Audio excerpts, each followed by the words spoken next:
Hello बच्चों, कैसे हैं आप। आज हम करने जा रहे हैं इलेक्ट्रोस्टैटिक का टॉपिक कूलम लॉ।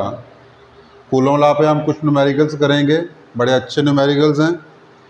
इसके से आपके बड़े सारे कॉन्सेप्ट क्लियर होंगे। तो शुरू करते हैं बच्चों। तो फर्स्ट ऑफ ऑल हम कूलम लॉ के बारे में थोड़ा सा रिकैप करेंगे। तो व्हाट इज कूलम लॉ।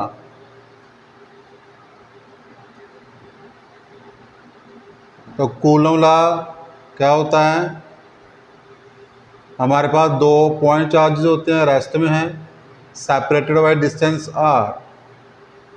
इनके बीच का जो force of attraction r repulsion होता है वो क्या होता है, constant q1 q2 upon r का स्क्वायर, जहाँ पे कांस्टेंट की वैल्यू होती है 9 × 10⁹ न्यूटन मीटर स्क्वायर पर कूलम का स्क्वायर। और ये जो फोर्स है वो फ्री स्पेस में निकलेगी। ठीक है बच्चों। एंड दो सेकंड कंसेप्ट क्या करना है हमने, if a body, if a system is in equilibrium,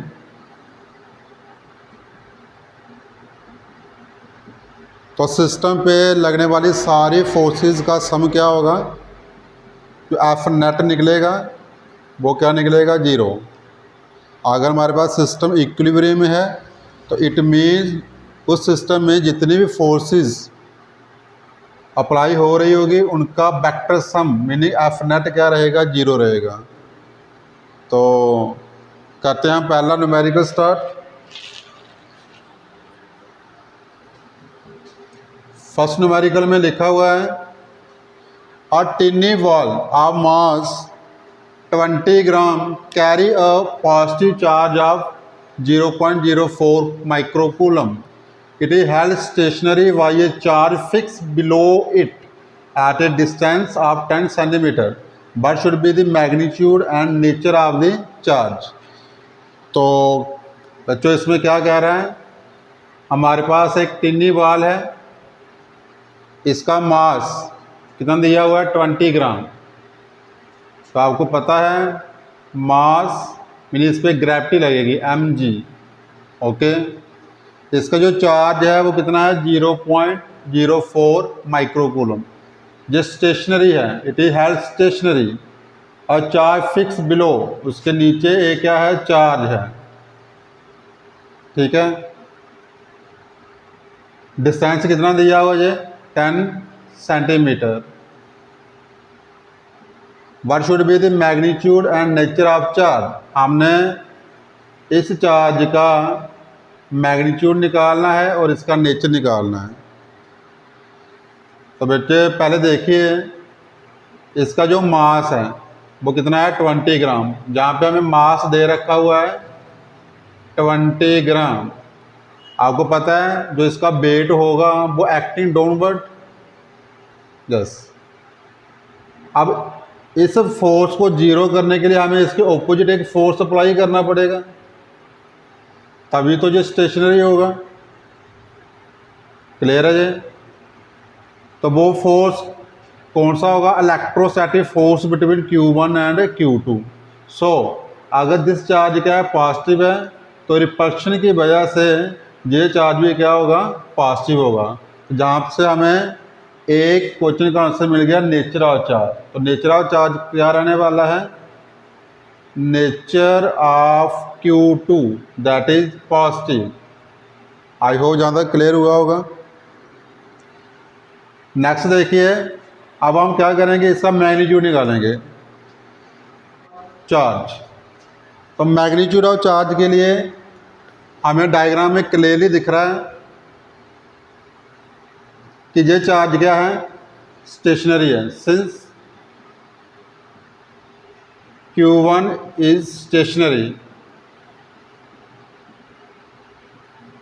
it mean जहाँ पे लगने वाले हर एक फोर्स का, हर एक मिनट टोटल फोर्स का सम कितना होना चाहिए, जीरो। ठीक है, अब जहाँ पे जो फोर्स लग रही है, एक लग रही है इलेक्ट्रोस्टैटिक फोर्स और दूसरा लग रही है wait.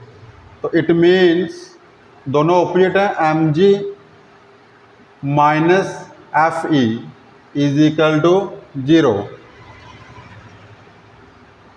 M G is equal to F E.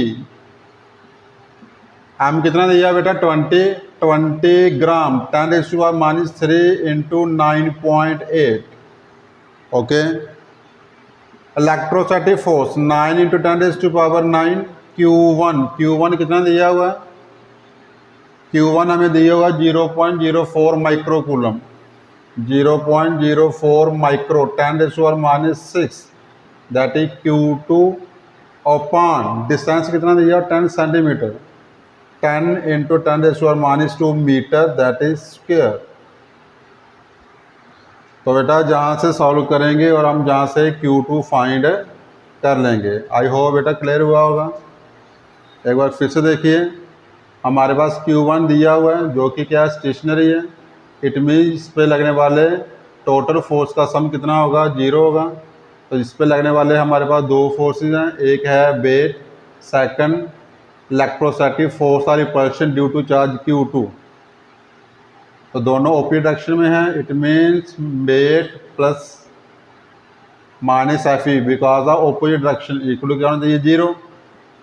M G equal to F E 20 gram को किलोग्राम में कन्वर्ट किया। आई थिंक आपको क्लियर हुआ होगा। ओके।